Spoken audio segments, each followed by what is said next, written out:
¿Qué tal? Muy buenos días. Aquí estamos con ustedes en el último programa de la semana, jueves 29 de octubre, y también el último programa del mes de octubre, porque pues ya la otra semana estaremos en noviembre. Ya este fin de semana los fieles difuntos, Todos Santos, toda esta serie de celebraciones que ahora vamos a charlar un poco sobre ese asunto. Doy los buenos días aquí a Aida Manso, que se comunicó desde tempranito, y Olinto Montiel, que también ya están listos. ¿Qué tal? Buenos días. Hola, Jesús Manuel, buenos días. Sara, buenos días. Saludos a todos. ¿Todo en orden? Todo en orden. Todo por fortuna. Bueno, porque los que no están muy en orden son los que venden flores, se quejan. Sí. Bajaron las ventas tremendo porque ¿Cómo no? la gente no está yendo a los panteones, y entonces eso provoca que lo que tenían, lo que estaba ya en posibilidad de venta, muchos pensaban que se iban a recuperar de sus ingresos económicos para estas fechas, pues resulta que no lo es tanto. El asunto está en que no hay pues no hay manera de resolver esto. Los rusos ahora dijeron que encontraron ahí algunas más eficiente.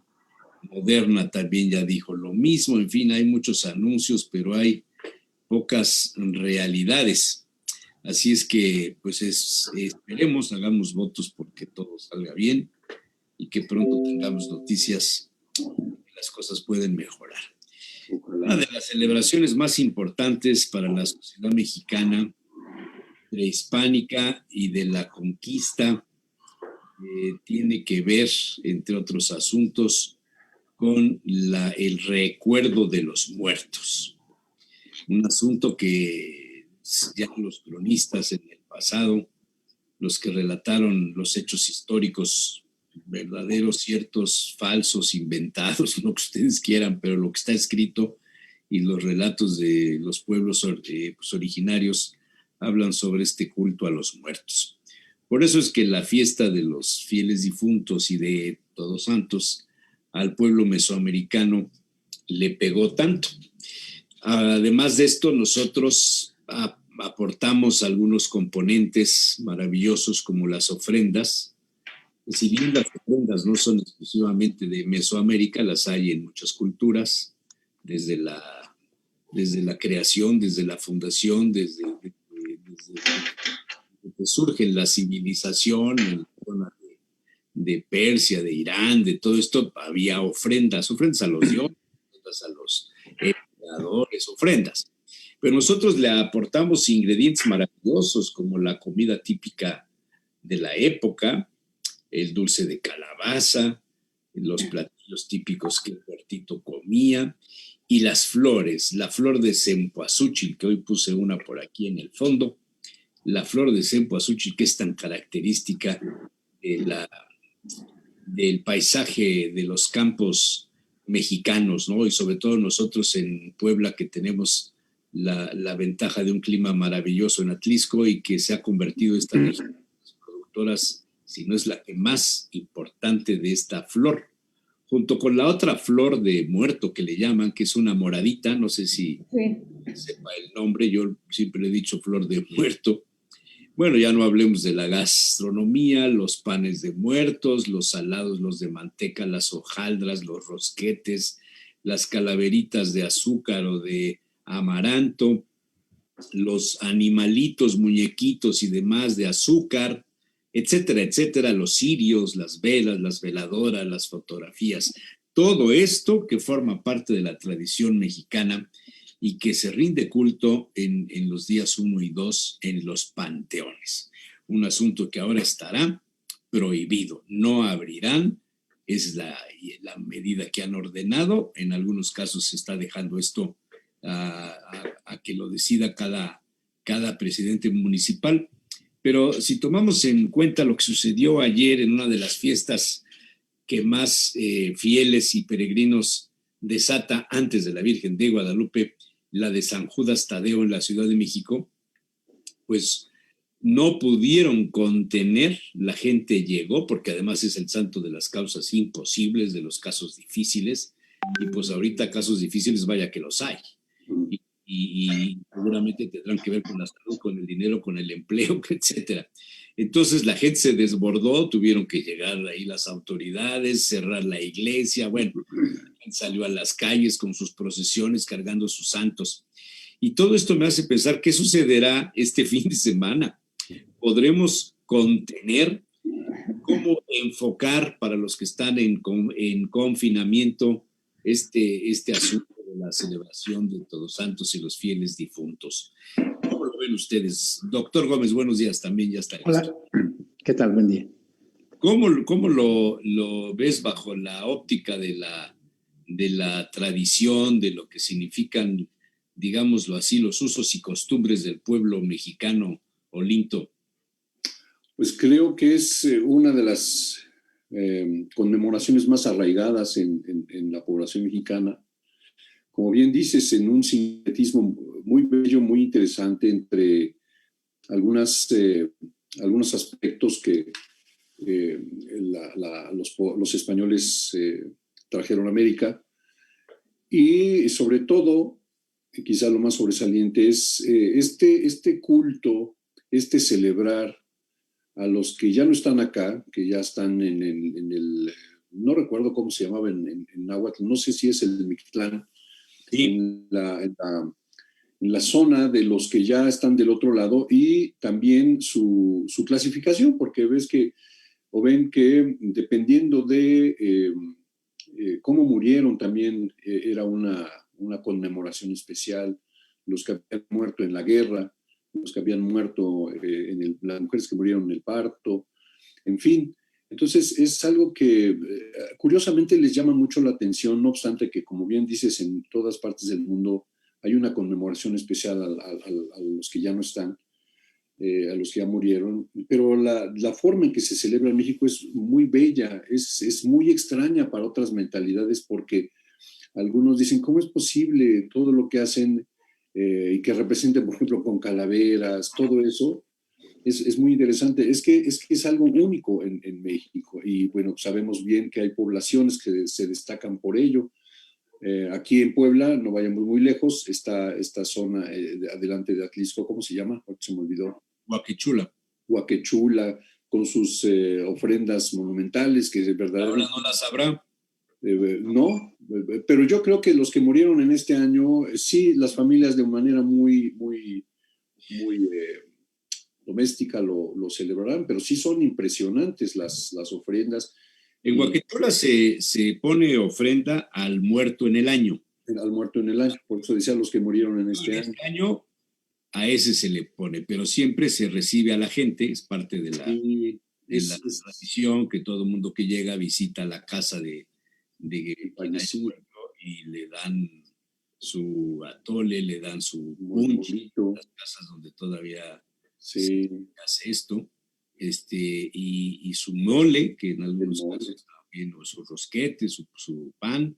Hay que llevar como dicen ellos, una cera para entrar. Una cera se entrega a los deudos y ya puede uno entrar a sentarse. Es algo muy, muy bonito, encierra un sentido comunitario muy bello. Y las celebraciones bellísimas en Michoacán también. Es muy, muy, muy hermoso, ¿no? Bueno, pues esto ha generado muchas cosas, hasta como una película. Sí, pero ya desde hace unos 15 días habían avisado en Huaquechula que no se quería la entrada. Ya es un asunto que ya tomaron la decisión desde antes. Sí. O sea, tuvieron precaución, la verdad. O sea, es que sí está peligroso. Sí, claro. Pero bueno, todo esto en el imaginario de la sociedad es una frustración. Sí, por supuesto. Y yo creo, perdón, por otros segundos más, yo creo que no se va a poder contener del todo, pues es una necesidad humana profunda. Como tú bien dices, en el imaginario está presente y no está muy difícil contenerlo. ¿Cómo ves, Víctor? Pues mira, como todo es una tradición, y como ahora escucho que cada quien tiene su realidad, entonces digo, bueno, ¿qué grupo es el que está celebrando? ¿Los mayores? ¿Las personas mayores? Porque los jóvenes ya no les dice mucho esto de los altares y la tradición del Día de Muertos. Ellos lo toman como vacaciones, como vamos a descansar, pero esta tradición está muriendo, ¿no? Tal vez no en todas las familias, pero es algo por recordar. Yo creo que es muy distinto la manera y la percepción que tenemos nosotros, como ya personas más grandes, que esos jóvenes, ¿no? Que se manejan entre lo virtual y lo presencial, ¿no? Ahora se manejan esos dos términos. Y dice, sí es cierto, tu fe es tu fe y hay que recordar a los muertos como siempre, ¿no? Y no moverlos porque ellos están en el mundo del silencio y pues regresamos todos a él. Entonces yo creo que hay que respetar siempre las tradiciones, quien quiera llevarlas a cabo, adelante, pero veo que esto va muriendo con las generaciones que aprendimos a convivir con nuestros muertos. Yo creo que a nuestros muertos los llevamos todos los días y que a veces no es tan bueno revivir a los muertos, porque decían de chiquito, es que te vienen a espantar. Y sí es cierto, o sea, con tantas cosas que vive en nuestro país, lo mejor es no levantar a los muertos y que se queden en el mundo del silencio. O sea, ¿tú crees que no pegará tanto por lo que dices que ahora a los jóvenes ya no les interesa? No. Sí, no, ya no les dice mucho como a nosotros nos educaron, ¿no? Entonces yo creo que se va a ir perdiendo estos monumentos a los muertos y van a haber menos personas que los celebren. Yo no veo a los jóvenes con todo esto, o sea, con todas esas tradiciones. Por lo menos lo más cercano que tengo no es que se preocupen por recordar a los muertos, a los abuelos, a las tías o a la mamá. Entonces se va a ir perdiendo poco a poco. Se nos ha movido todo. ¿El número de muertos por COVID no volverá los ojos al culto a los que han muerto? Pues yo creo que los muertos de coronavirus, yo creo que es algo impresionante. El problema es que estamos normalizando ya esos fallecimientos y decimos uno más y estamos contando los muertos. Pero en fin, yo creo que hay que dejarlos descansar, no solamente estar en nuestro recuerdo siempre, y los que quieran seguir la tradición, adelante. Sé que hay muchos muertos en México, pero ya están en un mejor lugar. Yo conozco gente que cada día que falleció su papá, su mamá, su abuela, su abuelo, el ser querido, le encienden una veladora en su casa, frente a una fotografía. No necesariamente que vayan al panteón, porque además hay gente que le da cosa ir al panteón. No sé si ustedes experimenten lo mismo, pero cuando entras al panteón te da frío. Sí. Se te enfrían los huesos y la gente tiene la costumbre de encender un cigarro. ¿Se han fijado en eso? ¿Por qué? Pues porque dicen que ahí en el Camposanto, los muertos, hay gente que cree que no debes ir al panteón porque es buscar la muerte y cosas por el estilo. Dicen que te infectas, ¿eh? En los panteones te infectas. Los muertos. Te infectas más de los vivos. Aida. Hola, ¿qué tal? Yo creo que el día de ayer fue un referente para lo que viene, ¿no? El día de ayer, ¿te refieres a...? Por lo del día de San Judas.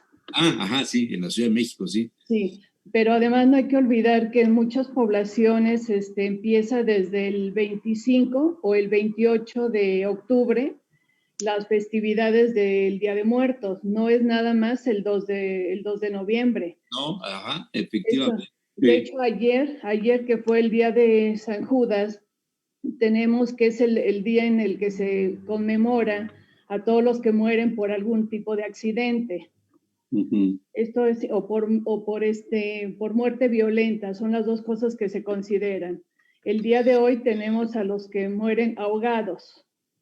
El día 30, todo lo que son... Espérame, pero eso es algo ya modernón, ¿verdad? No, esto en los pueblos, esto es muy común porque fíjate que, por ejemplo, el 31 de octubre, bueno, el 30 es el día que son las almas que están olvidadas, que no tienen familiares, pero el día 31 es muy significativo porque es el día los niños, sí. que mueren los niños que no fueron bautizados. No nacieron.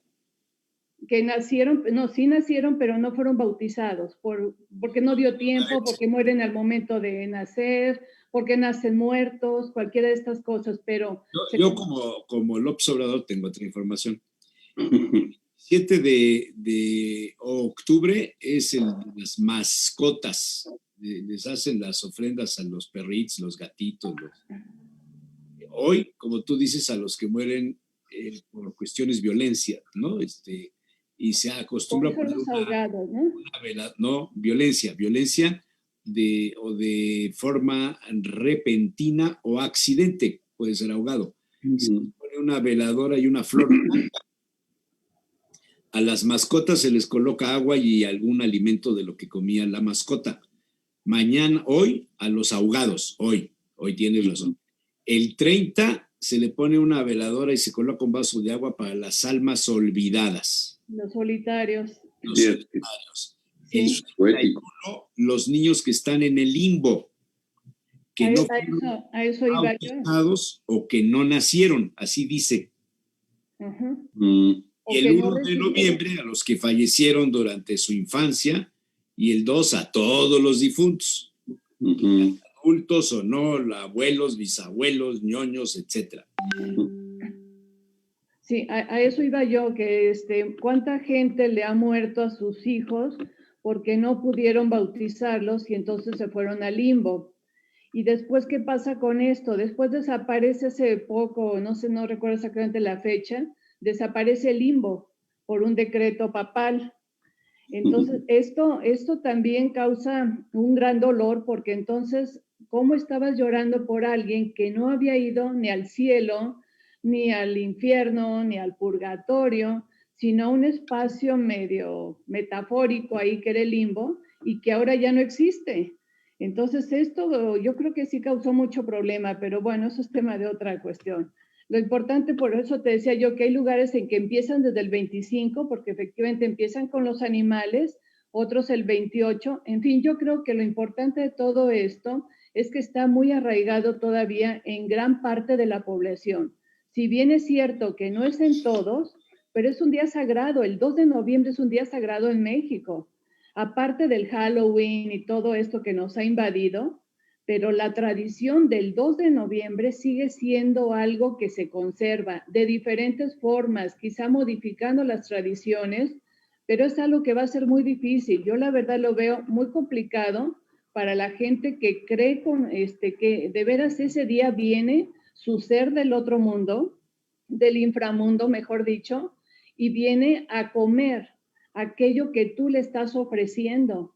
Incluso la semana pasada estaba yo con unos pacientes que acaban de perder a un familiar y entonces comentaban todo lo que va a pasar y yo les preguntaba, ¿y ustedes se comen lo que ponen en el altar? Dice, no, si ya se fue el alma de las cosas se lo llevó nuestro familiar, que se lo lleva el familiar que viene. Entonces sí son cuestiones que están tan arraigadas que creo que difícilmente se van a ir olvidando, porque es un día nacional que nos llega a todos, aunque pongamos o no pongamos ofrendas, pero siempre hay un símbolo. Por ejemplo, aquí las flores, ¿no? Yo pongo una calavera, también no pongo un altar, pero sí son símbolos que respetamos muchos de nosotros, ¿no? Aunque es muy interesante. La fiesta o la celebración, digamos, religiosa de los fieles difuntos en el terreno de la Iglesia Católica, los de noviembre es cuando se conmemora a los fieles difuntos y el 1 a todos los santos. Todos los santos es la celebración. Los angelitos, se dice también. Pues iba a comentar lo interesante que es esto que dice Sara acerca de los alimentos y de las cosas que se les ofrendan a los muertos, ¿no?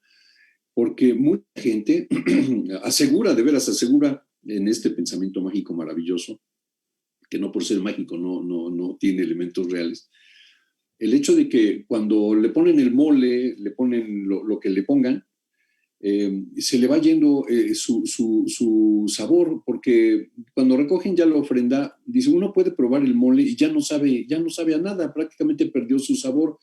Es algo muy curioso, no sé si es un proceso normal en todo alimento, los alimentos se descomponen. Mejor, Jesús Manuel. Sí, pero conservan mucho el sabor, o ya es supuesto, pero en el caso de las ofrendas se les va el sabor, no saben Pero a nada. comentarios de que ya no sabe igual. Ya Bueno, no sabe igual, se va el sabor. Bueno, sí, pero es la creencia, Bueno, ¿no? nada más para pensamiento mágico, ¿no? Para puntualizar el asunto bajo la óptica de la religión católica, todos santos no son los angelitos, sino todos santos, son todos los santos, todos los que son santos, los que hayan vivido en santidad bajo la óptica de la teología católica, y no necesariamente que estén en los altares, porque a lo mejor hay muchos que no están o que no conocen o que no se supo. Entonces se recuerda a todos los santos. Los ángeles es otra categoría dentro de la creación divina, insisto, dentro de la fe católica. Ahora, el hecho de que te prohíban, porque así está puesto el asunto en los comunicados de las medidas de alarmas y de todo esto, que te prohíban ir al panteón a honrar a tus muertos, a lavarle la tumba, se lavaban las tumbas, algunos llevaban mariachi, algunos le cantaban, otros llevaban una botella de tequila, brindaban ahí con los familiares por el muerto, se ponían a platicar en la tumba de las anécdotas de su vida, por supuesto ponían su foto, cirios. Este asunto de la convivencia en el camposanto, en el panteón, con el difuntito, esto es un asunto muy nuestro y muy de los egipcios, por ejemplo, que viven en la ciudad de los muertos. Eso es una cosa maravillosa y además es impresionante porque llegas ahí y pues es el panteón en el Cairo, que es gigantesco y que pues están los muertos, pero arriba están los vivos. Como no había dónde vivir, pues construyeron arriba de las tumbas, en los pasillos. Entonces, la ciudad de los muertos está habitada por los vivos, en el Cairo. En México no se da este caso, ¿no? De que sobre los panteones puedas construir. Pero, o sea, a mí me preocupa, o lo vería con precaución, que la sociedad se va a desbordar. Que es un asunto incontenible, pienso. ¿Ustedes creen también esto o lo ven diferente? No, yo no creo que haya un desbordamiento, porque como van a mantener cerrados los panteones, pues tratarán como de a ver si está abierto por casualidad. Pero yo no veo tantas personas a tratar de llegar al panteón. Yo creo que el hecho de celebrarlo el mero día, pues yo creo que es indistinto, ¿no? Porque tus muertos los llevas en tu corazón, en tu mente, siempre estás hablando con ellos, te encomiendas con ellos, pero yo creo que no va a haber tal desbordamiento porque se ha girado ya la instrucción de parte del municipio y también de gobierno del estado que no van a abrir panteones ni particulares. Entonces yo creo que este pensamiento ya tenemos que cambiarlo de que en el mero día, porque si no viene la culpa, ¿no? Es que no fui a visitarlo, entonces me siento culpable. Nosotros como sociedad... Claro, hay gente que asume esto hasta como un pecado, el no ir a ver al muerto, ¿es cierto? Sí. Te confiesas por esto y dices, ¿qué onda? Pues eso no es pecado. Sí, ¿no? Pero nosotros tuvimos esa crianza, ¿no? Del miedo, van a venir y te van a jalar los pies y te portas No, yo mal. nunca tuve esa sí, cómo no. Además, nunca creí ni en el coco ni nada de esas cosas. ¿No? Lo que sí veía yo cuando era chavo y ya después de mayor es que si en las casas de los amigos había alguna muchacha que les ayudara ahí en el servicio, en lo cotidiano, el día 1, el 31, se desaparecía, se iba y no regresaba hasta el 3 de noviembre. No había manera de que se quedara porque tenía que ir a su pueblo a ver a sus difuntos y a sus muertitos. No hay manera de que esto cambie. Los albañiles, no hay un albañil que trabaje del 1 y el 2. En muchas fábricas se toman el día los obreros, hacen una negociación con el patrón, les dice, trabajamos horas extras otros días, pero el 1 y el 2 es de los muertos. O sea, es muy arraigado, quizá en el nivel socioeconómico de Víctor, no. Pues no. Nosotros, o sea, yo no hablo de los que viven en la Vista, no hablo de los que viven en las Fuentes, no hablo de los que viven en Lomas, no, estaba hablando de la gente que vive del otro lado de Valsquillo, en el Aguacate, de los que viven en los pueblos alrededor, en las inspectorías del distrito de Cholula o de Huejotzingo, ahí la gente tiene un arraigo tremendo. Yo durante muchos años, estos días me iba yo a hacer reportajes para cuando llegué a trabajar en algún periódico, porque la gente se vuelca con esto y empiezas a ver en las carreteras las ofrendas a partir del día 28, dijiste, el de los accidentados. 28 de octubre. Empiezas a ver, bueno, no sé, ahorita yo no he salido, pero ustedes díganme, en las esquinas, en las calles donde ha habido un muertito, un atropellado, un choque, un asesinado, la gente va y le pone flores, no sabes ni quién fue el que le puso la flor, y una veladora. Sí. Sí. Y en las carreteras y en los pueblos, esto es tremendo. Sí. ¿O no es así? Sí, yo no creo que esta tradición se vaya a perder. Tal vez disminuye, pero perderse no. Yo creo que esto está arraigado en la población mexicana. Por supuesto que en las zonas más pudientes, pues no, ¿verdad? Ahí celebran, entre comillas, el Halloween. La tradición de las ofrendas, todo. No creen ni en la muerte, hombre. No, pues no. Entonces, yo creo que no. Esto es algo muy arraigado. Como bien dices, en los pueblos es donde eso se ve tremendo, tremendo. Y esto yo creo que tiene que ver con la familia, con el hecho de que la familia en general la población mexicana y más en los pueblos es muy importante. La familia como un elemento comunitario de reunión. Los muertos, aunque ya se van, pero todavía nos pertenecen, nuestros muertos. El hecho de que vengan y nos visiten en estos días es parte de la unificación de la familia y eso es sagrado para los mexicanos en general, ¿no? Oye, nosotros tenemos hijos que ya tienen su casa, ¿no? Que viven ya muy independiente de nosotros. La pregunta es revisar a Eso de qué hacen. Es una creencia, te siguen. Sí. Nunca se independicen, ¿no? Y nosotros de ellos tampoco. No. Pero ya viven fuera de casa, ¿no? De origen. Entonces yo quiero ver si entre sus hijos hay la colocación de monumentos para los muertos. Es pregunta. Los míos. A ver, y que nos manden una foto. Tiene mucho que ver la formación y la extracción. Esto, o sea, yo conozco gente que viene de fuera de México, bueno, ahora no lo harán, a registrar como un asunto turístico la colocación de las ofrendas y se quedan maravillados por ver algo que en sus países no existe. Y te dicen, qué bueno que ustedes todavía conservan las tradiciones. Claro. Entonces, a ver, démosle un enfoque a esto. Olvídense de que si la gente se va a volcar, se va a desbordar o no.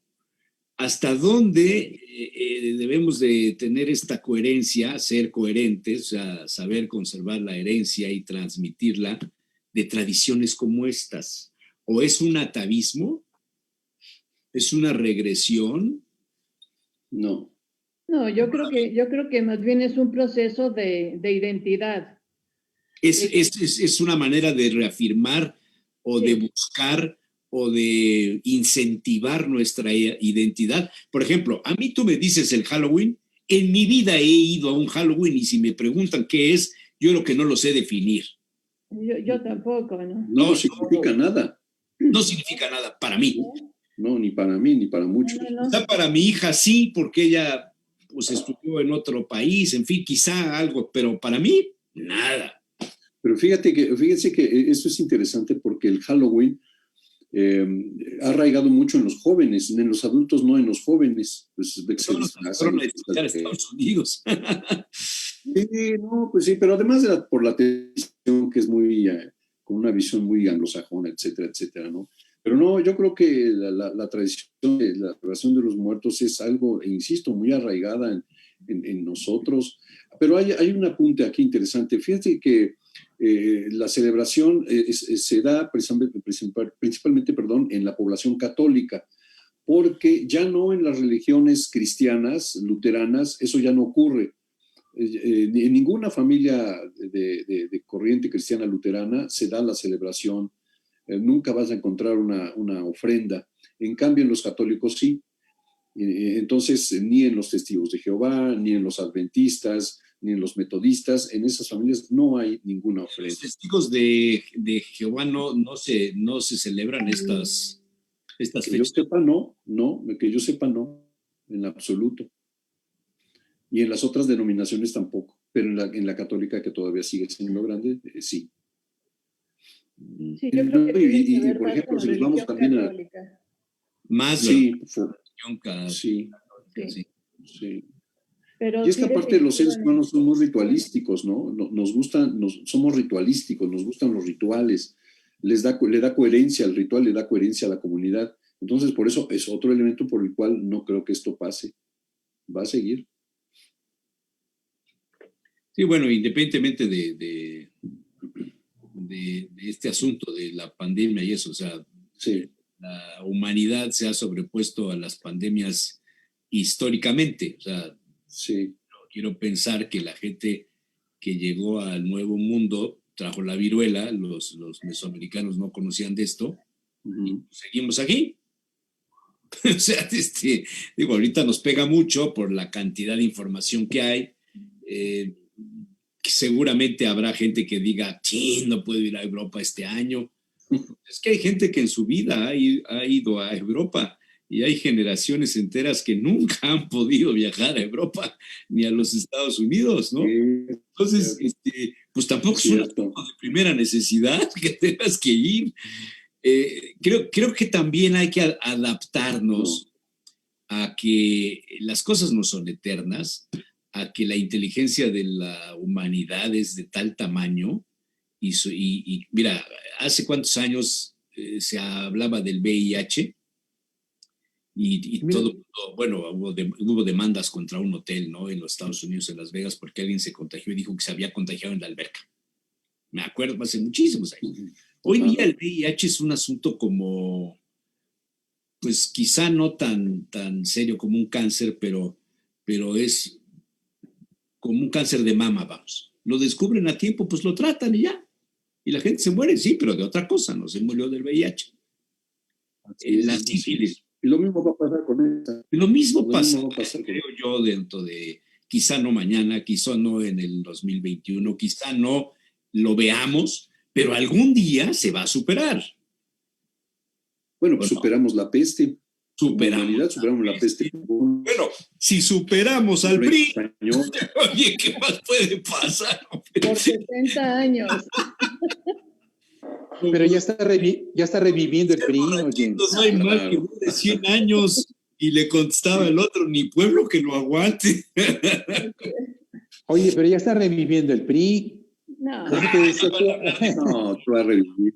No, ya estás hablando de... Tú creías que andaba muerto, pero no, ya está reviviendo. Ponle una ofrenda al PRI. Hablando de muertos, el PAN y el PRI ya están mágico, nótese. Mira que los pensamientos mágicos del doctor Gómez. Yo creo que esto es una muestra del pensamiento mágico del que estamos hablando, ¿no? Definitivamente. De la tradición, del uso, de la costumbre. Víctor dice que va desarraigándose, yo espero que no, yo hablo de punchi. No, ojalá y no. La gente me llama y me dice, oye, vas a hacer punchi este año, véndeme. Oye, pásame la receta del punchi. Tan rico. ¿Qué edad tiene esas personas que te hablan? Pues la última que me llamó ayer era de tener 30. Está bien. No sé si es que es cierto, entre los jóvenes ya, su acta de nacimiento, pero más o menos 30 años. No, fíjate, esta pandemia sí nos hizo mover muchas cosas, incluso tus creencias. Antes se manejaba que si no comulgabas por lo menos los domingos, como que te iba a ir mal la semana. Y los que creían, ¿no? Se cerraron las iglesias, no comulgaste por tantos meses y tú sigues todavía con tu fe. Vamos, o sea, se va desarraigando también esas costumbres, ¿no? Y lo que yo veo es también esto, o sea, yo creo que es parte de Por ejemplo, un funeral que te decían, vamos todos a dejar flores, hoy te dicen nada más 10 personas y los más cercanos. Y ya se rompió esa tradición de ir a llevar flores al muerto, hay que hacer presencia, ¿no? Acompañar a la familia, a los Espérame, deudos. yo creo que eso depende de la familia del muerto, depende del arraigo del muerto entre los vivos, depende de cuánta familia tuvo y depende también del país donde vives. Por ejemplo, a mí se me murió un amigo muy querido hace 18, 17 años en España, de cáncer, un restaurantero muy importante, una gente maravillosa. Y se murió, entonces pues, me mandaron el comunicado, ¿no? De que se había muerto. Y entonces yo dije, oye, ¿y cuándo es el entierro, no? Y me contestan, bueno, los oficios serán dentro de un mes. Y como, a ver, espérate, pues ¿cuándo se murió? O sea, no, pues, se murió hace 3 días y los oficios son dentro de un mes. ¿Cómo? Sí. Y entonces digo, a ver, ¿cómo funciona esto? ¿Cómo Porque funciona? nosotros acá tenemos dichos, a los 3 días el muerto apesta. Sí. Correcto. ¿Qué Igual que el sucede? arrimado. No es que guarden al muerto en un refrigerador. Perdón por la expresión, suena muy, Pero ustedes que sí. muy fuerte, muy fría, ¿no? Pero no es que guarden el cadáver en un refrigerador, no. Es que incineran el cuerpo, lo meten en una urna y lo guardan en su casa hasta que se pueden reunir todos los amigos que llegan de muchas partes y hacen los oficios y la ceremonia y depositan la urna en la capilla familiar o en la iglesia o en el panteón o donde su creencia les lleve. Aquí no somos así. Acá somos de, como en el Medio Oriente, no sé si han visto o si conocen a alguien, algún libanés, alguna persona de Siria, ¿no han tenido trato. Sí, familia, sí, pero no sé cómo celebran o cómo llevan a cabo eso. Fíjate, es bien interesante. Por ejemplo, los libaneses, no todos los libaneses, porque hay Líbano, aunque es un país chico, está dividido en provincias y cada provincia tiene sus costumbres, ¿eh? No crean que todo es generalizado. Y además unos son de una religión, unos son los católicos, otros son los menonitas, etcétera, según lo que cada uno de ellos crea. Pero un detalle curioso es, el muerto es velado usualmente en su casa, la viuda se viste de negro a partir de ese día y por el resto de su vida. Los deudos, los hijos, los yernos, las nueras, etcétera, guardan luto durante un tiempo. Se depositan los restos, ya sea cremación o en féretro. Lloran y lloran y lloran y lloran. Y después se van a su casa, a la casa del muerto. Y los amigos y la familia tienen la costumbre durante 7 días seguidos de llevarles de comer y no dejarlos solos. Entonces tú sabes que todos los días la viuda, los deudos, tienen la compañía de sus seres queridos, no un día, no en el velorio, no en la noche, no el abrazo y lo siento mucho y mis condolencias y la esquela y todas esas cosas, sino convivir y darle de comer a la viuda y a los deudos. O al viudo, según sea el caso. Es una cosa muy bonita, ¿eh? También, sí, cómo no. Es algo muy bonito, o sea, el alimentar el cuerpo es alimentar el espíritu. Sí. El caso mexicano, sobre todo en las esferas de los fifís, diría un político conocido de moda griega, entre los fifís, se muere alguien y como tú, o sea, hay gente que quisiera ser el muerto. ¿En serio? Ahora ya no se usa porque las esquelas ya son caras y porque los periódicos ya no circulan, pero ahora ya el Facebook ya empieza a ver también ahí las esquelas. Sí, sí. ¿No? Y yo, la familia fulano de tal, y el nombre enorme, familia Gómez Hernández, ¿no? Gómez, la familia Hernández Gómez lamenta el sentido deceso de don fulano de tal y ruega a Dios por no sé qué. Pero tengo que estar, mi nombre tiene que estar con una categoría, se dice en tipografía, en los mismos puntos del muerto. O sea, quiero ser el muerto. Al yo salir a dar mi pésame públicamente con el mismo tamaño de tipografía, así me explico, ¿no? Que el muerto, estoy dentro yo del asunto. Por cierto, hoy es San Narciso, por cierto. A propósito de estas cosas. Estas cosas ya no suceden. Bueno, luego no sabes ni quién se murió. Sí. Te enteras, oye, ¿supiste que se murió? No me digas, ¿cómo? Pues es que ya no hay esquelas, ya no hay el obituario. ¿Se acuerdan hace muchos años, Víctor, en el programa de radio que teníamos allá en la prehistoria, el obituario? Y se oía la musiquita. Sí. Sí. Capilla fulana de tal, falleció el señor, el sepelio será tal, la cremación será tal, serán depositados sus restos en el Panteón La Piedad a tales horas. Se leía el obituario, éramos una sociedad más pequeña, sí. somos una sociedad más grande. Quizá lo que Víctor nos quiera dar a entender de que ya no se van a poner ofrendas o la gente no va a los panteones, es que somos una sociedad mucho más grande. ¿No? Sí. Pues todo se ha diversificado y yo creo que estos usos y costumbres, que es eso nada más, yo creo que dentro de todo hay que quitarnos la culpa. Si no sucede, no voy, no va a pasar nada, lo llevas en tu corazón. Porque si no es terrible para una persona decir, no pude entrar, no pude estar.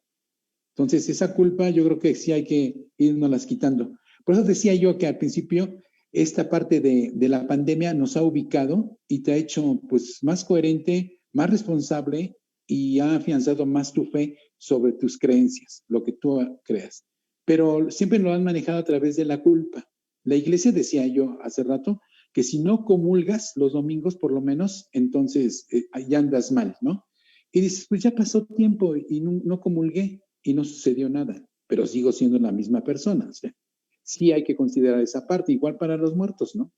Hay que visitarlos no solamente este día del 1 y 2, sino de siempre, para desarrollar algunas cosas que los jóvenes ya lo han hecho, ¿no? O sea, la historia que contaste, Jesús Manuel, me recordó cuando estaba yo con mi abuelita hace 50 años, ¿no? Esa historia que acabas de contar, de cómo poner alimento, las bebidas, lo que apeteciera al muerto para que estuviera contento. Y es nuestro mundo mágico. Por lo menos sentimos que nos acercamos más a ellos. Ese mundo mágico, qué hermoso era en la escena de los preparativos. Cuando yo era niño, la costumbre era ir al mercado a comprar las cosas para la ofrenda. O sea, había una ceremonia, digámoslo así, de acudir al mercado a comprar esto, las guayabas, la calabaza, poner a cocer los olores, comprar los cirios, ir donde hacían los cirios, la fábrica, no al revendedor. Ahora hay cirios de la Santa Muerte, cirios del quién sabe qué, del Chapo. O sea, no, era otro asunto, las veladoras y la clasificación en la ofrenda. La clasificación era muy importante. Tus muertos más cercanos, pongamos el ejemplo, tu papá, tu mamá, tus abuelos alrededor. O sea, así en el centro, tu papá, tu mamá. Alrededor, los abuelos. Más fuera del centro del altar, los tíos, los primos hermanos. Claro, si hay hijos, los hijos en el centro, ¿no? Suplen a los padres y se van desplazando todos. Los amigos queridos, pues al extremo. Y a cada uno le vas poniendo el cirio, al más importante de tus muertos, el más grande de los cirios. Al menos importante o al más lejano, una veladora. Pero te acordabas y planeabas. Y la abuela te decía, vamos a poner la ofrenda y ahora tenemos que poner a la comadre Sayas, se murió la comadre de ahí a la vuelta. La comadre Sayas hay que ponerle, a ella le gustaba el no sé qué, hay que hacerlo para ponerlo en la ofrenda. Todo eso, no sé, me hubiera gustado estudiar sociología, antropología para entender. ¿Antropología? ¿Perdón? Antropología, ¿no? Antropología para entender si no estas cosas son las que hacen que seamos comunidad, que seamos sociedad. Claro. No sé si estoy bien. Sí, yo creo que sí, es lo que comentaba, porque por el valor de la familia, cosa que ocurre generalmente en los países no estadounidenses, bueno, las costumbres no estadounidenses o en los países anglosajones, porque generalmente ocurre, por ejemplo, en América, Latinoamérica, digamos, los países latinos, en Medio Oriente o en Oriente, pero ya más al norte la gente es más individualista, por lo menos en el mundo moderno. Por ejemplo, en nuestra sociedad, en las zonas más pudientes, son gente más encerrada, hasta en los clústeres, ahora les llaman así, en las colonias, ya no conviven. Nada más, nosotros era el barrio. Claro, por eso estas costumbres en los barrios están muy arraigadas. ¡Ay, nanita! Fíjate, uno va en un barrio cualquiera y se saludan todos los vecinos, pero uno se mete a Puerta de Hierro, en Angelópolis, y a ver quién se saluda. Nadie se saluda, todo el mundo vive en sus nichos, en sus esferas. Pero Puerta de Hierro no es Angelópolis. No, es en la zona norte, ¿no? Pero digo, son zonas de viviendas muy pudientes. La gente generalmente no se saluda. Uno va en la calle y no lo saludan a uno, pero uno va por Analco, uno va en San Baltasar, Campeche, y la gente se saluda. Hola, comadre, hola, Chuchita, don Mariquita, y todo el mundo se saluda, igual en los pueblos. Ahí es donde está arraigada la costumbre de la celebración de los muertos. Y yo creo que esto va para muchas generaciones en el futuro. Todavía los jóvenes de esos barrios, de esos pueblos, sí lo celebran. Los jóvenes de la clase media para arriba en las ciudades ya no, ahora celebran Halloween, pero de los muertos ni se acuerdan, ¿no? Ese es algo muy curioso.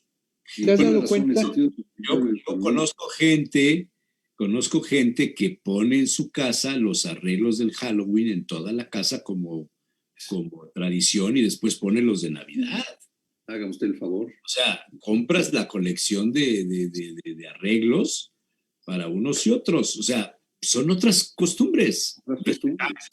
Sí, son interesantes. El Halloween es interesante. Sí. Oye, Sandra, perdón, vas. Adelante. No, y hacer la acotación de que una vez que tú mueres, te vuelves como el bueno. Sí era re bueno el muertito, no era tan malo, ¿no? Te hayas portado como te hayas portado, ahí comienza la narrativa de que no era tan malo, ¿eh? Claro, una vez que ya saludaste a la viuda, ¿no? Comienza la narrativa y dices, bueno. Periodísticamente había una norma de ética hace muchos años, yo creo que ya no se practicará en muchos casos, pero se valía criticar a los políticos, a la gente que hacía cosas mal, pero una vez que se moría, te decían, hay que respetar a los muertos. Sí, yo creo que algo que también hay que dejar de comentar es que también esto nos está reflejando el miedo que tenemos a la muerte, ¿no? Y este es un recordatorio, por eso también le da tanto impacto el 2 de noviembre, porque es decirnos, tú te vas a morir un día, no sabemos cuándo, pero va a llegar ese día, ¿no? Eso no hay vuelta de hoja. No, sí, no, pero es que no lo tenemos tan consciente, Jesús Manuel. Creemos que sabemos que nos vamos a morir, pero no tenemos conciencia de que nos vamos a morir. Aún con esta pandemia que estamos teniendo, siempre pensamos, a mí no me va a pasar, le va a pasar al otro, el que anda en la calle, el que no se cuida, pero a mí no me va a pasar, cuando en realidad no sabemos. Pero a mí me parece importante destacar que todo este miedo que tenemos a la muerte también hace que podemos engrandecer el evento del 2 de noviembre, porque es una forma también como de hacer ruido. En la medida que lo festejamos, es como si olvidáramos que esto va a ser un deceso también, y creo que esta es otra parte también importante que hay que tomar en cuenta, ¿no? Es decir, incluso lo decía Octavio Paz, ¿no? En El laberinto de la soledad, el mexicano se burla de la muerte, no es que no le tenga miedo, es que le da tanta angustia a la muerte que por eso hace un gran festejo. Y él nos recordaba cómo en los pueblitos se hacen tantas fiestas, porque también es una forma también de mitigar la pobreza, la tristeza. Entonces, como que tenemos que llenarnos de cosas para quitarnos estas situaciones, incluso estas culpas de las que menciona Víctor, ¿no? Es decir, todo aquello que no le pudimos dar a la persona que falleció, ahorita se la voy a dar con todo este gran homenaje, con toda esta gran comida, Pero esta culpa, pues no la podemos quitar así nada más. Yo creo que hay gente que toda su vida carga culpas y se las lleva a la tumba, porque no es fácil quitarse esto de la cabeza. Dile a alguien, no, es absurdo la culpa. Sí, yo sé que es absurda, pero quítamela de la cabeza, ¿no? Quítamela de acá. No es posible. Entonces yo sí creo que hay que recordar que este evento nos está señalando que esto es finito, que el día de mañana, no sabemos cuándo, hoy mismo, podamos morir, ¿no? Y creo que hay que darle importancia a esto. Está bien, muy bien. Bueno, pues como es jueves, ya saben, si les interesa el tema del mezcal, sí. Bonito, sé que le mueve.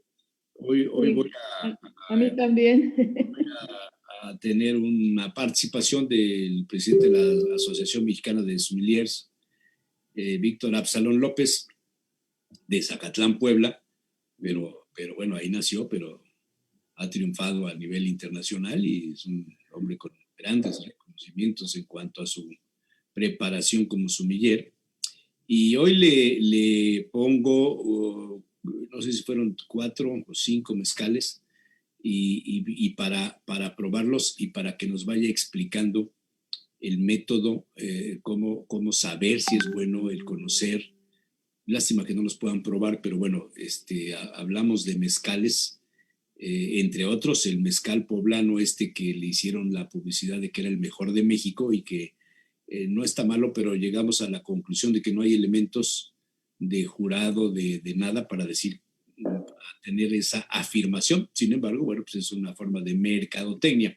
Pero bueno, hoy hablamos de los mezcales. Y al terminar, vamos al rincón de Salacaín, que hoy comentará sobre la receta de finales del siglo XIX de su familia para hacer la calabaza en tacha.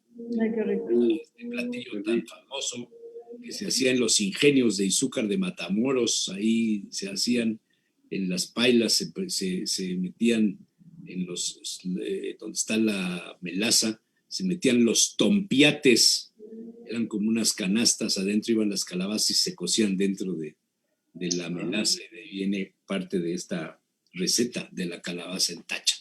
Hoy así es que, ¿qué son los tompiates? ¿Perdón? Hoy me entero qué son los tompiates, porque cuando era yo... Hay otras acepciones, pero... Hay otras acepciones. Ok. Bueno, pues muchas gracias. Nos vemos. Cuídense mucho. Ay. Cuídense, que estén bien. Pongan su ofrenda, no se olviden de sus muertos. No. Y ya la otra semana estaremos por aquí, que nos cae 5 de noviembre, creo, ¿no? 4. No, 5, tienes razón. Digo, porque después, según yo. Vale. Octubre tiene 31. Sí, el famoso, los huesitos son muy buenos para recordar los meses. ¿Te acuerdas cómo era eso? Claro, enero, febrero, marzo. ¿Te acuerdas? Bueno, a intentar enlazar prudentemente el rincón de Salacaín, a ver si no me falla. Y el lunes, bueno, vuelvo al terminar ¿cómo se llama? El rincón del vino, que dura, hoy está largo y dura 20 y algo de minutos. Vuelvo para presentar el rincón de Salacaín. Vale. Gracias. Nos vemos. Hasta luego. Pásenla bonito. Bye. Adiós. Bueno, crucen los dedos para que esto salga bien.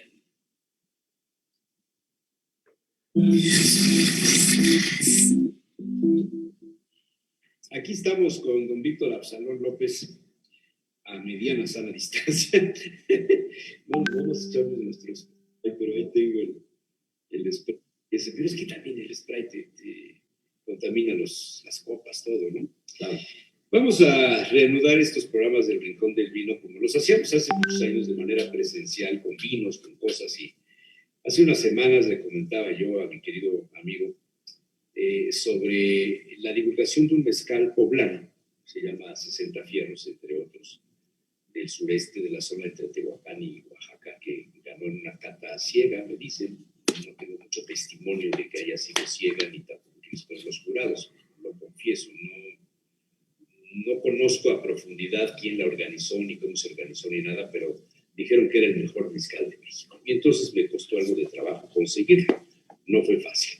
Te traje Estos que son de 7 almas, así se llama, mis 7 almas, que son de Oaxaca, de un solo productor, un chavo que heredó un palenque de su abuelo y se dedicó a hacer esto. Pues no sé si es negocio para él, pero la verdad es que merece la pena probarlos. No los encuentras en cualquier parte, quiero aclarar ese asunto. Tengo aquí un jabalí que es de mis excelsos, que tiene 40, y tú ves mejor que yo, 40 cuántos? 48 grados. 48 grados. Aquí tienes otro 50 grados. de Tepextate que tiene 50, y tienes el ensamble que tiene 50. Fíjate qué curioso, pensé que el jabalí tendría más. Y el 60 fierros que tiene 46. La idea es pues que nos orientes, o sea, cómo elegir qué mezcal probar, en qué orden. Nosotros, quizá, para el que no sepa, pues bebemos mezcal, entonces siempre vamos de menos a más en cuanto a la graduación alcohólica, y si me dices yo con cuál me quedo, yo me quedo de los 48 al 56, 52, mejor. Pero eso ya son costumbres de cada persona y su alimentación y todo. ¿Qué sugieres? Comenzamos con cuál. Mira, yo quisiera empezar por explicar con cuántos agaves se elaboran los mezcales. Ok, el que dice ensamble tiene varios. Es una mezcla de varios agaves. Es este. El que tiene de uno solo es que está hecho solamente con ese agave. Correcto. Pero mira, por ejemplo, la diferencia entre el tequila y el mezcal, el tequila solamente se elabora con un solo agave, que es el tequila verde azul. Esto es lo único. Sin embargo, para el mezcal pueden haber 20, 30, 40 tipos de mezcal o más. De agaves. Y con ese tipo de agaves se va elaborando cada uno de los mezcales. Para mí, en lo personal, de estos que tenemos aquí, el jabalí es el mejor, Madre Cuche en segundo lugar, y ¿cómo se llama el otro? Tepextate también es muy bueno. Es decir, son grandes agaves con los que se elaboran los mezcales. Sí. Así es que empezamos bien. Raro jabalí. Es una plantita chiquitita. Sí. Casi nunca se da. Y además es endémica. Es endémica y otro factor más, que se da de forma natural.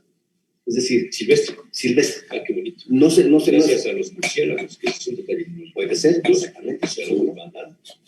Bien. Entonces, supongamos que recibimos a los invitados a la mesa y queremos hacerles una muestra, una degustación de mezcales. Tenemos esto para los amigos, para los que nos visitan hoy.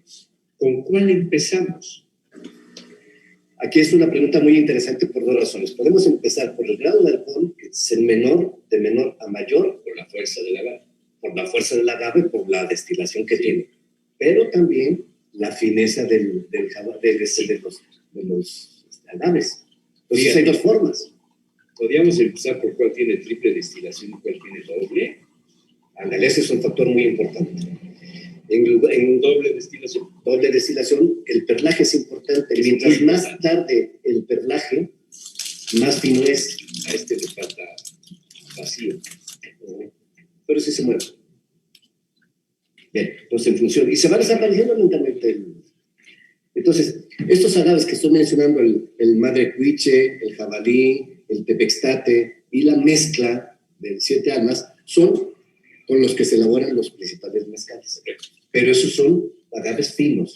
¿Cómo ves si hacemos el experimento? Es que todos son diferentes, ¿verdad? No hay uno que sea igual. Bueno, estos son de la misma bodega y este es diferente.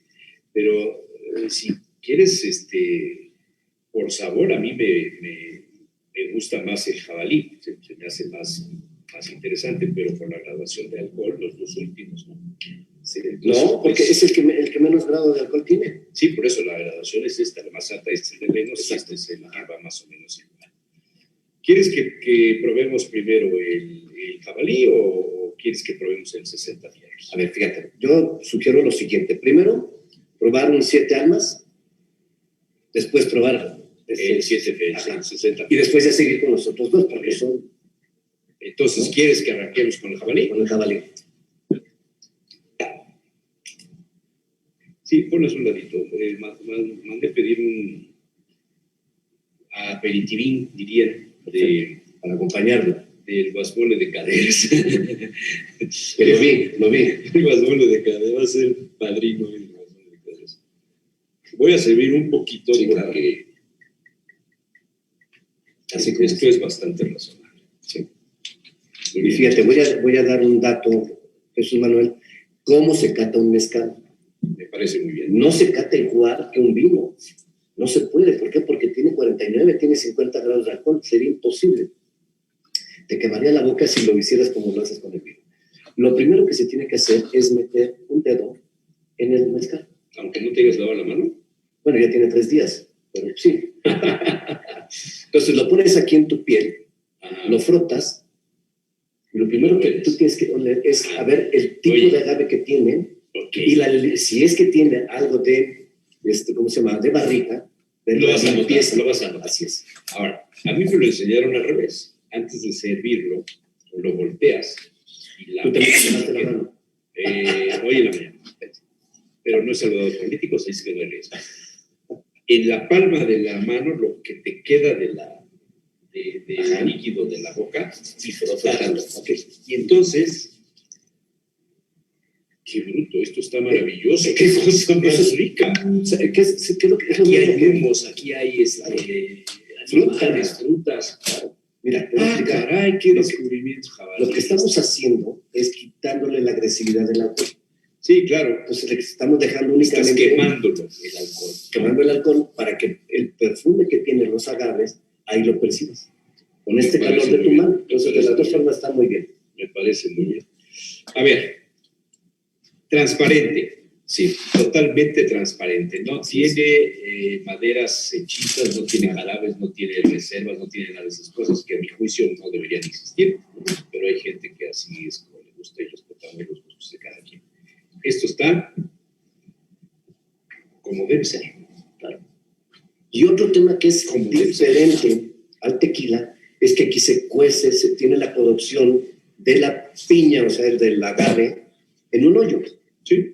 Y el otro, hagan de cuenta, el del tequila es en un cuarto. Sí. Aquí no es en un hoyo. Y ese el palenque, palenque, así se llama. Palenque. Por eso al palenque de gallo se le llama así, porque es hacia abajo. Así es. Bien, sí, hemos ido. Bueno, a ver, ¿qué te parece esto? Vamos a ver. Esto yo creo que sí mata el COVID.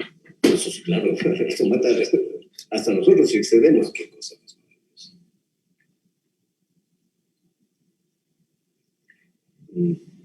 Mira, tiene 49 grados de alcohol. ¿Se percibe la agresividad? No lo notas. Es un mezcal que bárbaro, pasa de una maravilla, es maravilloso, es terso, pero resalta en la parte final que para mí los vinos, los aguardientes, lo que te deja el sabor residual es lo que más valor tiene para mí. Claro, no sé si para ti igual, pero para mí el valor es igual.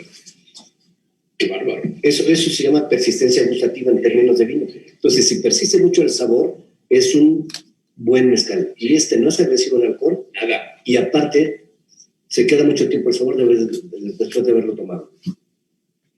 Aquí habla de que tiene una planta salvaje y silvestre con un mínimo de 12 años. Y está hecho en Miahuatlán de Porfirio Díaz, Oaxaca. ¿Qué te parece? Oh, excelente. Empezamos bien, Fíjate, es como otra vez, Jesús Manuel, porque hay diferentes formas de probar los vinos, igual que los mezcales. Si vas a probar 10 vinos, ¿cuál te tienes que tomar primero? ¿El más sencillo o el mejor? No, yo el más suave. El más suave, sí. Pero vamos a suponer que tienes de calidad. Clasificación. Creo que, bueno, depende qué diferencia hay entre el primero y el último, pero siempre comenzaría por abajo. Sí, pero fíjate que no, yo no terminaría con el mejor vino. No, porque correcto. Entonces, si tú lo pruebas el número 3 y el número 4... Te voy a enseñar que yo aprendí también, ¿sí? Que no te lo acabes. Vamos a poner aquí. Ok, atrás de la botella vas a ver cuál es cuál, o sea, en el orden, ¿no? Yo aquí lo voy a poner aquí en orden. En el orden.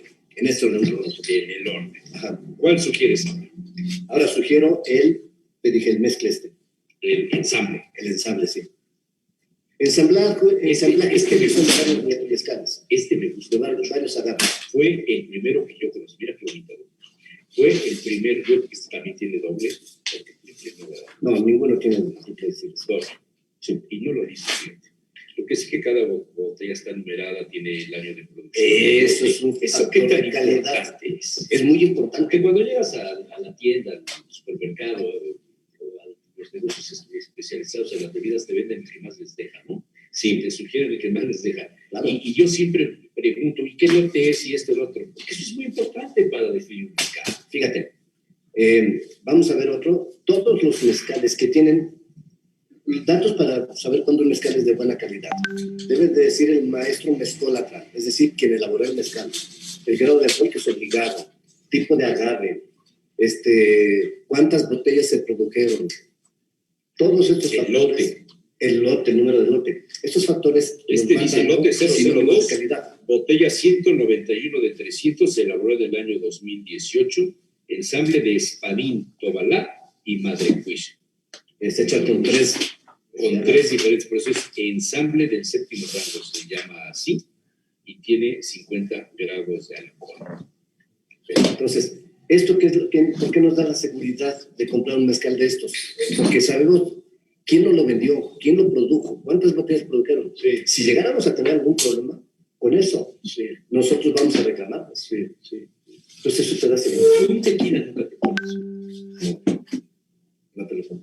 Solamente los mezcales. Porque un mezcal del lote 002 no es igual en sabor al del 003 o al del 010. Exactamente, que sea el mismo palenque, el mismo maestro, el mismo agave, el mismo procedimiento. Todo puede ser idéntico, pero quizá es diferente a la hora en la que se cortó el maguey, a la hora en la que se coció el maguey, el tiempo que se llevó cociéndolo, porque a lo mejor estaba más tierno que otro más duro, etcétera, ¿no? Esas cosas son las que forman el lote.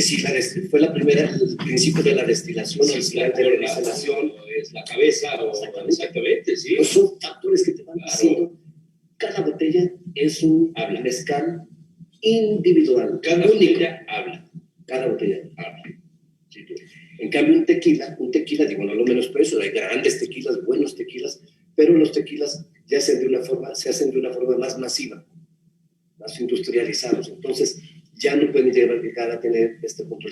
Ahora, dime una cosa, beber mezcal es moda, es cultura, es tener un mejor paladar, un mejor gusto, es tener definido ya un gusto y una manera de entender los aperitivos, en este caso mezcal, o el digestivo, como yo suelo tomarlo, y no precisamente después de la comida, sino en lugar del martini, Exactamente. a veces me tomo el mezcal. ¿Sí? Es más, de hecho es un aperitivo el mezcal. Sí. Un aperitivo. Pero tómate uno, no te tomes 5. Bueno, Martínez te puedes tomar 2. No. Luego te cuento una historia de los Martins, si quieres un día hacemos aquí también. A ver, tiene una nariz totalmente diferente. Es impresionante la diferencia de uno y otro, y tiene más alcohol. Sí. Y es notorio, ¿eh? 1 grado. ¿Qué le encuentras? También cítricos, ¿no? Creo que hay un común denominador en los mezcales con los cítricos, ¿puede ser? Sí, pero sabes que este todavía es más frutal. El otro era frutal, ¿eh? Pero un poquito especial. Este es más frutal. Tiene un poquito más de dulzor, es un poquito... es suave, ¿eh? Tampoco es agresivo. Más para las mujeres, más para el paladar femenino. Son muy exigentes, para paladares que no son de gustos definidos, quizá como el tuyo o como el mío, por nuestra edad, quizá. Es un mezcal para aficionarse a beber mezcal. Pero probando ese tipo de mezcales para aficionarte. No, es un lujo. Estás entrando en un lujo. Estás entrando en las grandes ligas. Ahora, el ser amateur en un tema de estos, no necesariamente tienes que ser experto como para poder apreciar un mezcal de estos. Tú agarra, pruébalo así sin saber nada, sí, huélelo y pruébalo. Si a ti te gusta, tómalo lentamente, muy lentamente. ¿Por qué? Porque tiene 50 grados de alcohol. Lo pruebas y dejas que se evapore un poquito en tu boca el alcohol. Ahorita yo lo estoy sintiendo. Y entonces es el perfume que te deja del agave. Esa es la maravilla. Entonces, sean aficionados. ¿Qué diferencia hay hay algunas marcas que te ofrecen el destilado en barro? ¿Influye en algo? ¿Le acredita calidad? Mira, en un tiempo estuvo permitido, hoy está prohibido. ¿El destilado de barro? El destilado en barro y... Hay uno por ahí que se ve con cosita negra. Sí, pero ya creo que ya lo revistieron de otra cosa porque tenía alto contenido de plomo. Entonces lo prohibieron. Porque el barro negro sí se prohibió. Entonces tienes toda la razón. Oye, vamos bien, ¿eh? Hasta se antoja tu trago. Ahí los tenemos formados. Ahí van. Y nosotros nada más probamos un poquito, ¿eh? No sé, que nos tomamos las botellas. Está. ¿Cuál sigue? Ahora, ¿cómo se llama el que te dije? Para ver la diferencia de un palenque a otro palenque, el que me dijiste que ganó premios. 60 fierros. Ese. Este es un mezcal que hacen por parte de la familia Mesa, dice aquí desde 1960. Maestro mezcalero Elesio Mesa Correa, elaborado en Santiago Coatepec, Caltepec, Puebla. Esta es la zona de Tehuacán, ¿no? Según mi pobre entender, sí.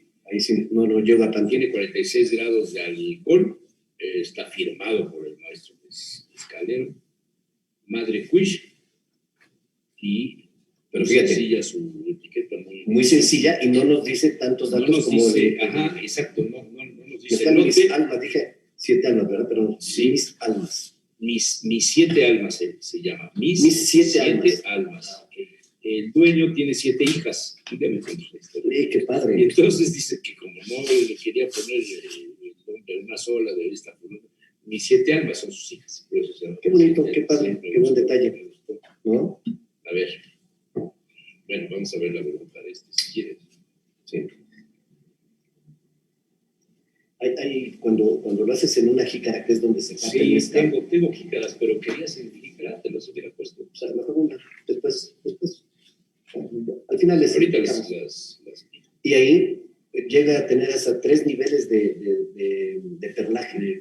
Y mientras más tiempo tarda en quitarse esa pequeña burbujita que se llama perlaje, es más fino. Pues desde ahí ves cuando un mezcal es de buena calidad, ¿no? A ver.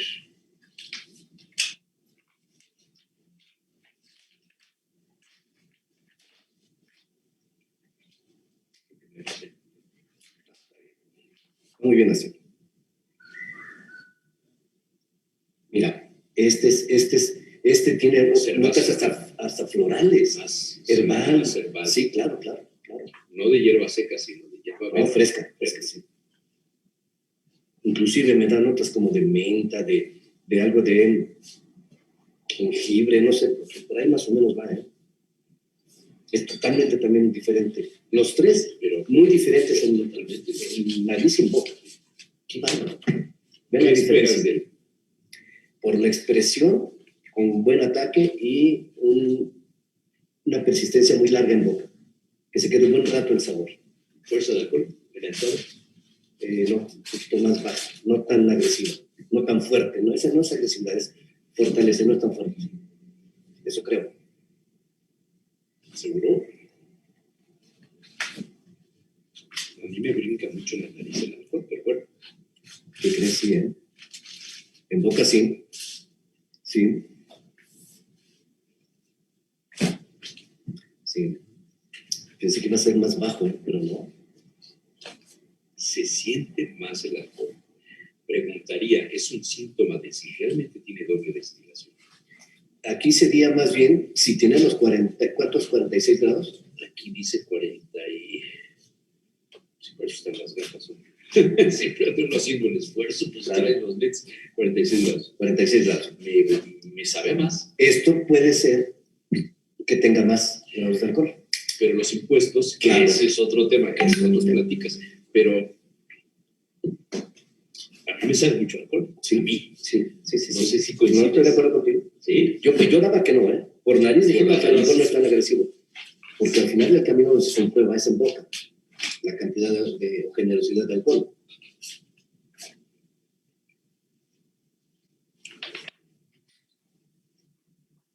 Espacio totalmente floral, fuerte, un ataque fuerte. Pero muy buen mezcal también. Sí, bien hecho. Pasa bien. Bien hecho. Pasa Ahora, bien. esas notas ahumadas que tiene, ¿se lo dan las piedras con lo que se hace la cocción? El primero, No, el primero tiene más ahumado no más. que este. Y luego, este que ya lo probé.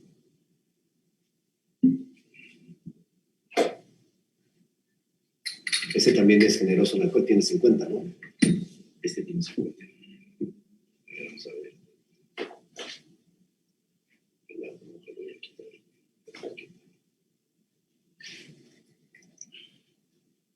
Igual. Está importante. Oye, si nos puedes conseguir unas jicaritas de las que traje de Oaxaca. ¿Cuántas quieres? Todos. Por favor. A ver, por favor.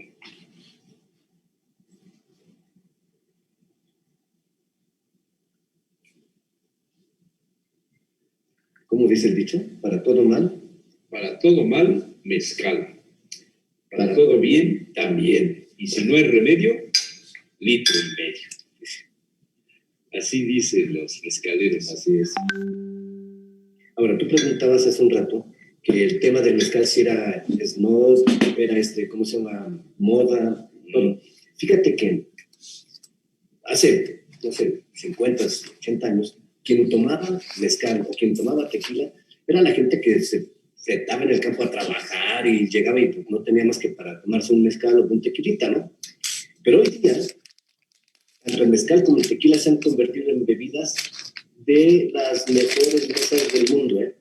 No de México, del Ahí mundo. salió un dato, no sé si llegaste a leerlo, salió por ahí un dato de que era la bebida más sana del mundo. Sí, puede ser. Mezcal. Sí, puede ser. Porque no tiene ningún aditivo, no tiene absolutamente nada. Es la destilación y listo. Eso es todo. No tiene absolutamente nada. Así es que yo creo que sí es una bebida muy sana. Ahora te voy a decir cómo se utiliza esta jícara. Préstame la botella que quieras. Lo que tú quieras. Esta. Jabalí. Sí. Entonces se sirve, pero se sirve un poquito alto. Así rebote para que haga espuma. Ajá. Ya. Y ves cuánto tiempo tarda la burbuja. Mientras más tarde, más fino es. Ya no se ve en la cámara, pero bueno, imagínense que como cuando sirven del café o leche, Exacto. rebote y forma la burbuja. Entre más tiempo permanezca la burbuja en la superficie, Más fino es. más fino es. Más fino es. Mire, y todavía hay burbuja.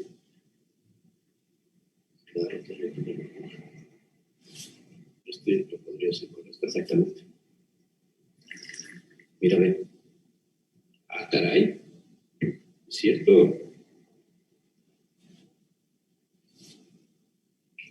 Ahora, el sabor, estos vasitos, según mi entender, el origen es porque en los entierros, en los velorios, había las veladoras que tienen su cruz, todas, porque ahí venía una veladora originalmente. La gente guardaba la veladora del velorio, del pariente, del amigo, de la tía, de los padres, etc. Lo lavaba y lo guardaba, porque había sido la veladora de la que se veló a la mamá. Como recuerdo lo tenía. Recuerdo. Y entonces, de repente, pues el mezcal, que no venía en botellas, venían unas garrafas de vidrio hermosas, que todavía las puedes ver en Oaxaca. Como de Majuárez. Los amantes, sí, una cosa maravillosa, forradas con palma, con mecates, como ese, ¿no? Preciosas, verdes, de vidrio verde. Entonces se servían en los vasitos para recordar al muerto. Qué buen detalle. Qué bonito detalle. A ver, Pero ellos sí se acababan la botella. pero cambia el sabor. Claro, pruébalo. Con la jícara. Con la jícara. Sí, Entonces debíamos privilegiar. total. Además, esto que es una artesanía maravillosa, las compré en Oaxaca, compré como 30, de todos tamaños. Tienen una maravilla de grabado alrededor, están labradas. No me hagas caso, me costaron 20 pesos. Sí, puede ser. Es una cosa así. Esta ya le cayó un mosquito. Y mira, esa todavía tiene burbuja, mira. Esta ya le cayó un mosquito. Mira, esa Todavía tiene burbuja, qué bárbaro.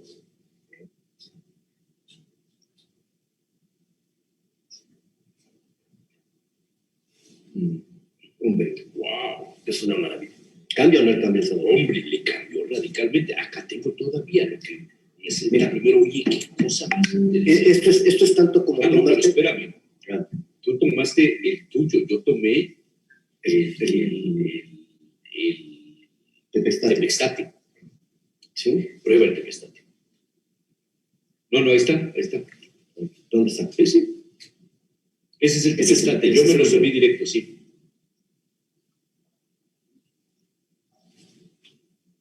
Qué cosa. La fuerza que tiene. Qué cosa. Ese tiene mucha fuerza, tiene mucha potencia.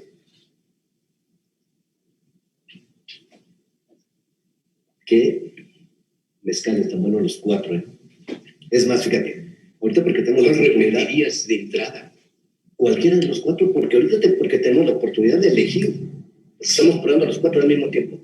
Pero tú vas a un restaurante como La Conjura y pides un mezcal. Sí, cualquiera de los 4. Pero cuando veas el precio, quién sabe si lo pidas, porque... Bueno, no sé los precios, no sé. Yo voy a decir un número, me voy a atrever. Mira, yo creo que el más caro es ese, ¿sí? El jabalí.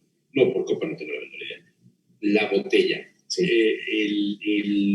El ensamble anda como en 700, entre 700 y 800. No se me hizo caro. Claro que no. El 60 fierros me lo regalaron, pero creo que anda como sobre 600 pesos, 600 y algo. No está caro. El jabalí sí vale 900 o 1000 pesos, más o menos. Y el Tepextate, como en 800 y algo. Ok, fíjate, entonces... El más barato es el 60 fierros. No está nada caro. No, hombre, ¿no te acuerdas que tomamos alguna vez uno que nos recomendaste que se llamaba el Pierde Almas, o cómo era ese? Pierde Almas, sí. Que ese costaba 2,000 pesos. Sí. Muy bueno. Muy bueno. Pero ve la diferencia. Una etiqueta sencillísima de papel amarillo, con un mosco, una mosca, no sé qué cosa ahí en la dibujada. Sí. Barato. O sea, no era una producción que la botella te costara más que lo que lleva adentro. Exacto. Todas las botellas son así. Curiosamente. Todas son así. Pues mira, qué buen ejercicio. ¿Por qué razón? Ay, caray, ya llevamos casi media hora. ¿Por qué razón, decías hace rato, a lo mejor no tiene los 48 grados, sino tiene más, o 46. Los productores de mezcal le bajan el grado de alcohol en la etiqueta por los impuestos. Sí. Mira, el vino, por ejemplo, si tiene 13,5 grados de alcohol, paga 25% de impuestos. Si tiene medio grado más, o sea que tuviera 15.16.6, paga el 30%. Ahora imagínate esta botella que tiene 50 grados de alcohol, ¿cuánto paga de impuesto? Porque va en función de la cantidad de alcohol lo que paga de impuesto. Entonces, ¿cuánto pagaría esta botella? Lo que hacen entonces, dice, bueno, yo no quiero pagar tanto impuesto, y se las ingenian como para decir, bueno, trato de bajarle el alcohol. Eso sí es que lo llegan a hacer, porque sí es muy alto el impuesto del alcohol. Es muy alto. Entonces yo creo que cuidan un poquito de eso. Hay que consumir mezcal. Es una maravilla el mezcal. Hay que beber mezcal. No quiere decir que no beban tequila o cualquier otra cosa, ¿no? que forma parte de la gama de los aperitivos, pero me parece que si en México tenemos el privilegio de contar con estas bebidas, hay que consumirlas. Claro. Vale. Muy bien. Víctor, muchísimas gracias. Creo que es el programa más largo de los que hemos hecho en la nueva temporada, pero también ha sido el más sabroso. Así ha sido el más sabroso. Muchas gracias. Muchas gracias a todos.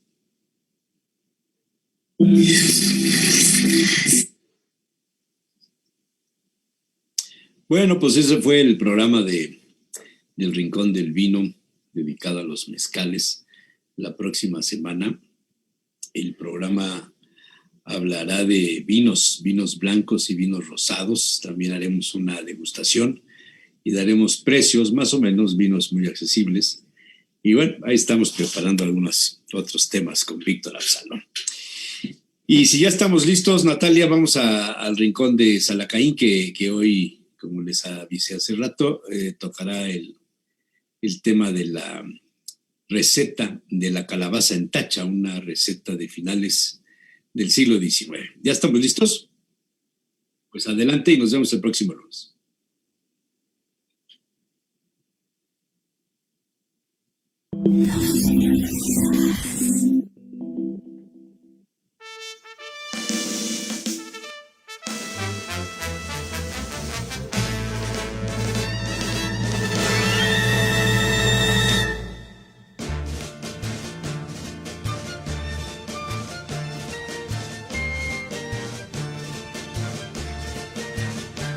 En muchas familias poblanas aún se conserva la tradición de hacer postres especiales para Todos Santos. La calabaza es uno de los ingredientes usados con frecuencia, a veces mezclada con piña, en dulce de Platón, otras veces molida y adornada con pepitas. Pero la más original es la llamada calabaza en tacha, un platillo creado prácticamente en México en consecuencia de las zonas donde se cultiva la caña de azúcar. En el proceso de extraer el azúcar de la caña se usa una especie de paila muy grande, donde se cuece el melado. A diferentes niveles de calidad se van obteniendo productos no refinados como la melaza, la panela o piloncillo. En los ingenios de azúcar de Puebla se le llamaba tacho a ese recipiente y tachero al operador de donde tomó su nombre. A los trabajadores se les permitía meter sus calabazas dentro de un tompiate, propias de la tierra caliente. Las calabazas eran amarradas por la boca y se dejaba hervir a cocerse dentro de los residuos del tacho, llamados tacha, consumidos casi siempre por los hacendados o por los trabajadores. Muy pronto, pues, el melado fácilmente se agria y no sirve para vender. Alguna conocida le había pedido a Sala Caín los datos sobre cómo preparar la calabaza en tacha. El aventurero buscó los apuntes tomados de la libreta de la abuela y empezó a redactar algunos consejos. La abuela había dejado escrito no usar la miel de panocha para cocer la calabaza. En cambio, recomendaba dividir la calabaza en tajadas, quitarle las pepitas o dejárselas según el gusto y poner a cocer. Una vez fría, se mete en agua de cal asentada unas 4 horas. Después se enjuaga y se le dan unos cortes en la cáscara separados para no romper la tajada, y se le agrega miel de medio punto hecha con azúcar morena y panocha en cantidades iguales a fin de bañar toda la calabaza. También la abuela aconsejaba acercarse a los ingenios de azúcar y conseguir melado, cuyo sabor era más del gusto de la gente. Después se cambiaban de lugar los trozos de la calabaza. Los de abajo iban arriba a fin de bañarlos bien con la miel. El fuego debía ser mediano para evitar se quemara la miel. La abuela sacaba uno de los trozos y lo calaba con la punta de un cuchillo por el lado de la cáscara para saber si había logrado cocerse la parte pegada a la cáscara. Si lo había conseguido, entonces avivaba el fuego a grado muy alto. Con ello conseguía una corteza de miel típica de la cocina casera. Los trozos de calabaza se colocaban separados en platones para dejarlos enfriar toda la noche. Al día siguiente los platones se subían a la azotea y se colocaban unas 3 horas al sol hasta conseguir quedaran los trozos secos por ambos lados. A la abuela le gustaba hacer este platillo en Todos Santos para las ofrendas y en Navidad, cuando, decía, su abuelo le había enseñado cómo hacer la calabaza en tacha, un dulce usado para regalar a los trabajadores y empleados de la hacienda como aguinaldo de la Pascua de Navidad. A veces algunos trozos sin cáscara se molían y se colocaban en un platón adornado con ajonjolí y pepitas de calabaza. Y la mezcla servía para comerla dentro de una media torta de pan de agua de las poblanas. Pero esa es otra historia.